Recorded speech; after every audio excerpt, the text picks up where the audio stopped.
لم تدارك منك العناية فمن إلهي للمذنبين. Sheikh Asrar, how are you? Wa alaikum assalam wa rahmatullahi wa barakatuh. Of course, when a family member dies, a person feels grief for 3 days. We mourn for 3 days and 3 nights. So currently in Gaza, our relatives in Deen are dying daily. So we are in a state of grief in that regard. But it reminds me of 1895, Theodor Herzl, his diary.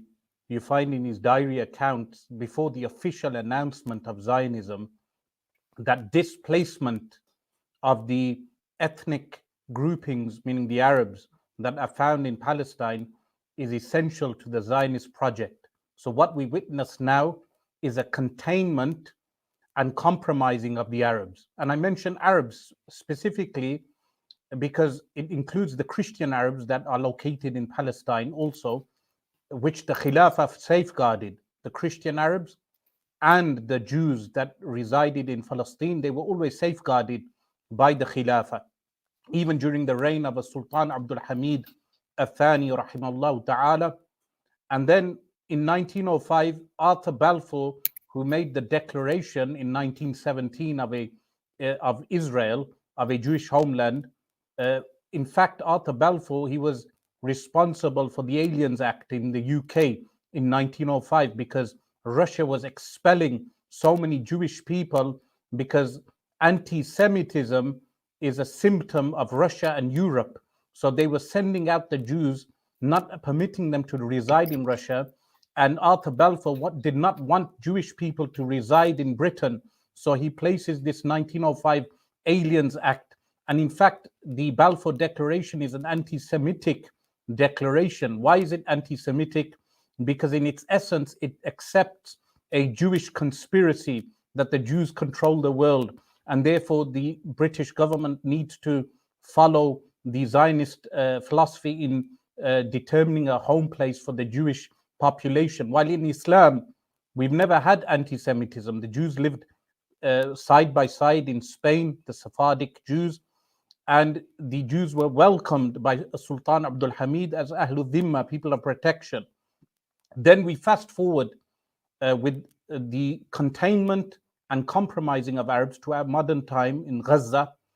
That diary of Theodor Herzl relates to the current situation also, because displacement of Ahlul Gaza, displacing them from Gaza, entails that you repopulate that same area with other peoples from around the world, the diaspora, what they refer to as the Jewish diaspora of different ethnicities, not a homogeneous group. They are not an ethnic homogeneous group. They are various different ethnicities. They place them dual nationals within the emptied land, that land which is then emptied of all the indigenous people who include Bani Israel, because many of the Palestinians are actually Bani Israel, but they adopted Islam as a deen, because Islam is colorblind when it comes to race or ethnic groupings. So now the current situation, the containment of the Arabs, and also what I mentioned, the compromising of the Arabs, is it comes out in the current nation states that we have, like Jordan, where Jordan is compromised, UAE is compromised. You have misguided fatwas of Abdullah bin Bayya, who is 1 foot in the grave and has no shame in front of Allah subhanahu wa ta'ala, and his student Hamza Yusuf, who does not condemn Abdullah bin Bayya for his misguided verdict in validating a recognition of the state of Israel, mixing bananas and oranges between Hudna, which is a ceasefire, and a ceasefire and a peace agreement, meaning total acceptance of Israeli hegemony around the region and accepting Jerusalem as the capital of this illegal entity which is known as Israel.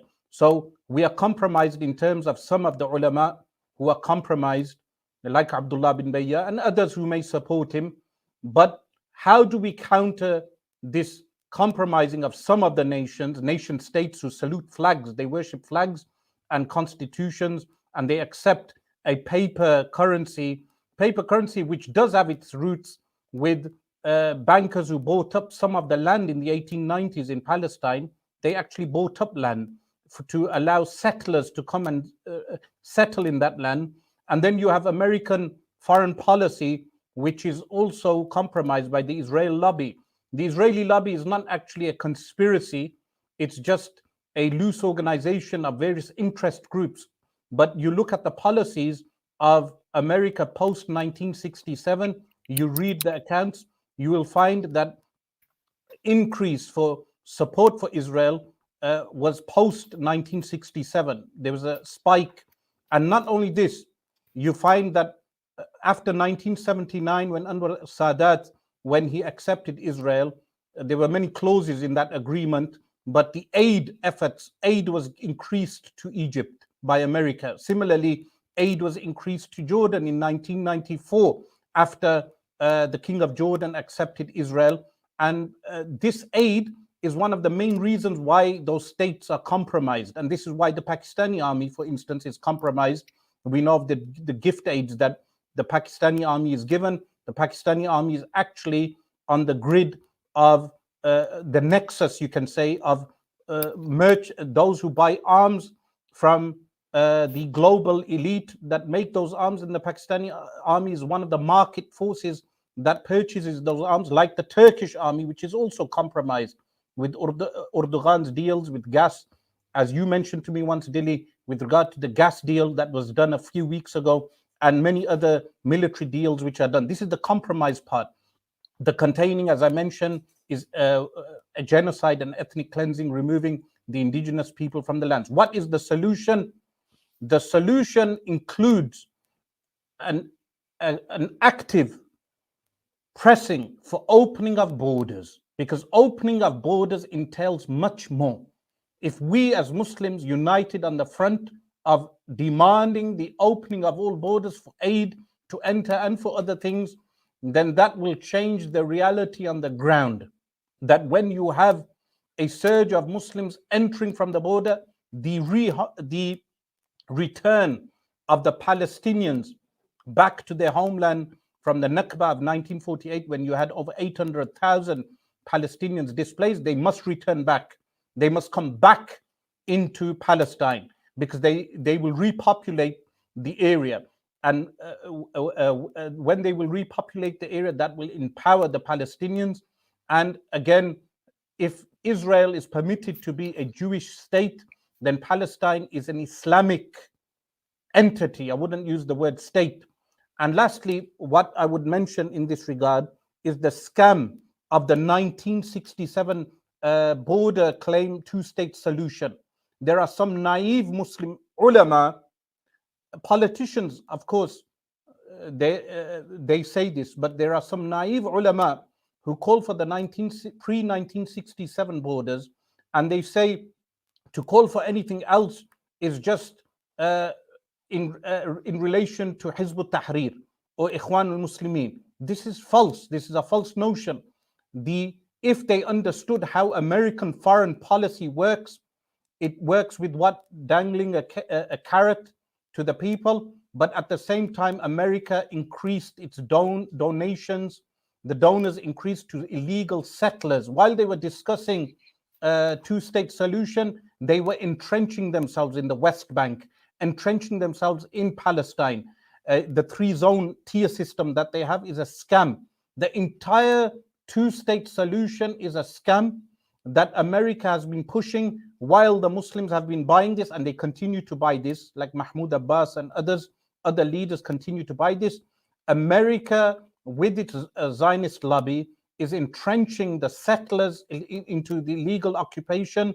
The entire occupation is illegal, of course, but when you start relying on UN resolutions, which the Muslims have been doing in Kashmir also, relying on resolutions which in of themselves are ineffective, they are inept, they have no active force on the ground. We need to realize that the UN has failed Muslims. The UN gave 55% of Palestine in 1948 in May 1948 to Israel, to the illegal entity. So the UN was culpable in giving the very entity that the land of Palestine to the illegal state. This same entity, the UN, is what it has it's vacuous. It's just statements that they give. And when we Muslims realize that we need to establish our own autonomy min Allah, from Allah, and that entails the re-establishment of the Khilafah as Jerusalem as the capital. That needs to be announced en masse, that we as Muslims announce Jerusalem as the capital of the Muslim Khilafah, and the Jews are welcome to stay. They are our guests as Ahlul Dhimma. Of course, they return all the land which has been plundered, but those Jews who want to remain, we are not anti-Semitical like Arthur Balfour, who believed in a conspiracy theory of global Jewry controlling, because the Jews were barred from occupations in Europe in the Middle Ages. Many of them went into money laundering. And when they went into money laundering, some of them had influence. They became influential as bankers, which the Rothschild family is one of those families that funded wars, the Napoleonic Wars. So because of this, Europe had deep resentment against Jewish people and had anti-Semitic feelings, which went back to the time of Richard the so-called Lionheart, the Lioness Heart. In his time, anti-Jewish riots broke out in the time of Sultan Salahuddin al-Ayyubi. In that time, they had the Saladin tax, the Salahuddin tax, and anti-Jewish riots broke out. So anti-Semitism is your problem, O West. It is your problem in the Western Hemisphere. It is your problem in Russia, where the protocols of Zion were forged. They were not forged by Muslims. We have Al-Quran al-Karim that gives us guidance. We do not need the protocols of the elders of Zion.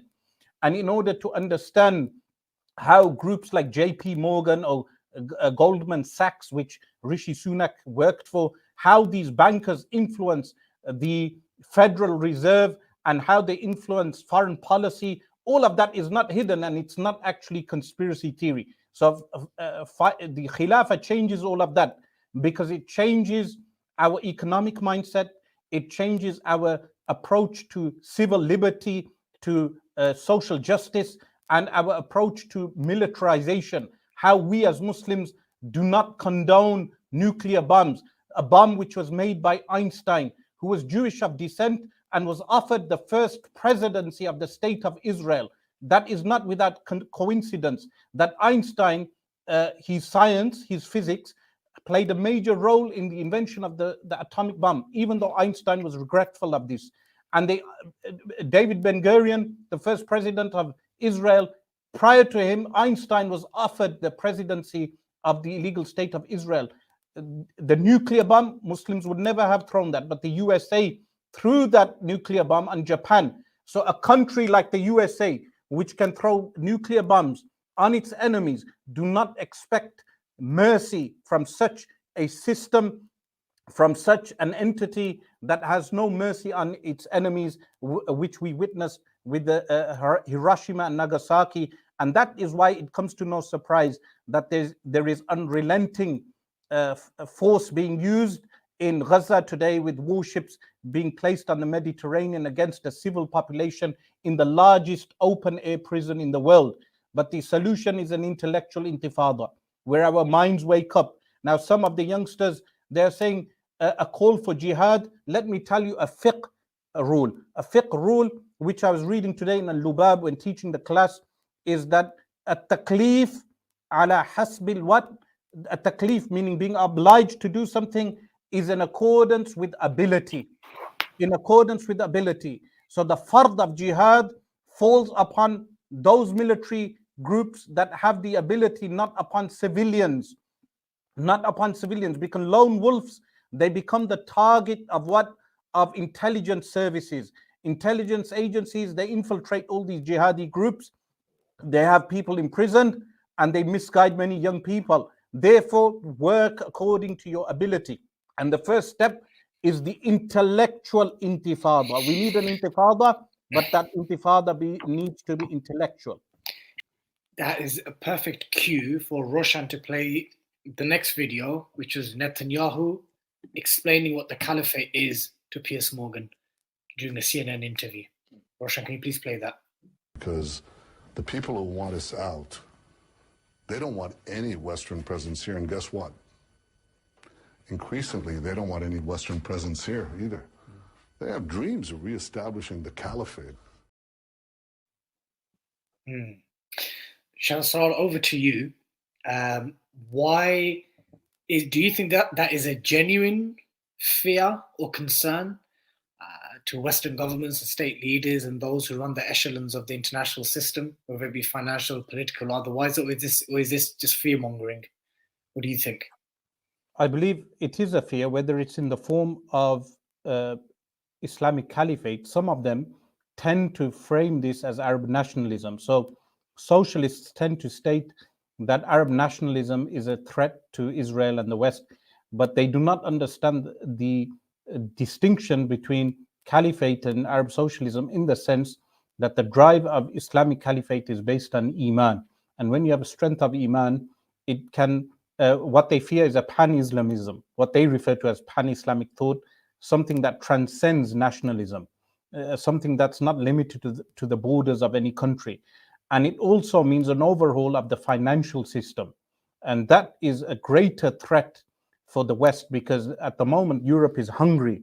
And when the white man is hungry, they become warmongers. And that is what they have been doing throughout their history, from Portugal, Vasco da Gama and the naval crusades, and Columbus and his search for India, for spices and gold, in order to, if you check his diaries, Columbus's diaries, 1492 was the year when the Muslims, just a few months earlier, before Columbus's voyage, the Muslims had been removed from Spain. So that's not taught in your English history classes, that the Muslims had just been removed. And then Columbus went to sail for gold in India, to retrieve gold for what? For the reconquering of Jerusalem. So wars are also economical, and a caliphate entails the end of the Federal Reserve. It entails the end of the Bank of England and its control of capital, and its control of finance, and its control of the petrodollar, the control of petrol, oil in the Middle East, and so many different things. It has so many ramifications, implications, in the fact that if there is what they refer to as a pan-Islamic movement that transcends any one group, it transcends one political movement, it goes into the entire ummah. And that is, of course, will be viewed definitely as a danger, because if North America can feel threatened by Europe, when Europe unites, a conglomerate of nations, or even by China, the perceived threat from China, I would say, the perceived threat from China, or the perceived threat from Russia, if there is an actual movement to unite the nation states and obliterate really the system that controls the mind, meaning you look at all these Turkish nationalists, Pakistani nationalists, various types of nationalists, so brainwashed to the point that they believe that one nation is more important than the entire ummah. Once that concept is removed, that does become a global threat for Western ascendancy.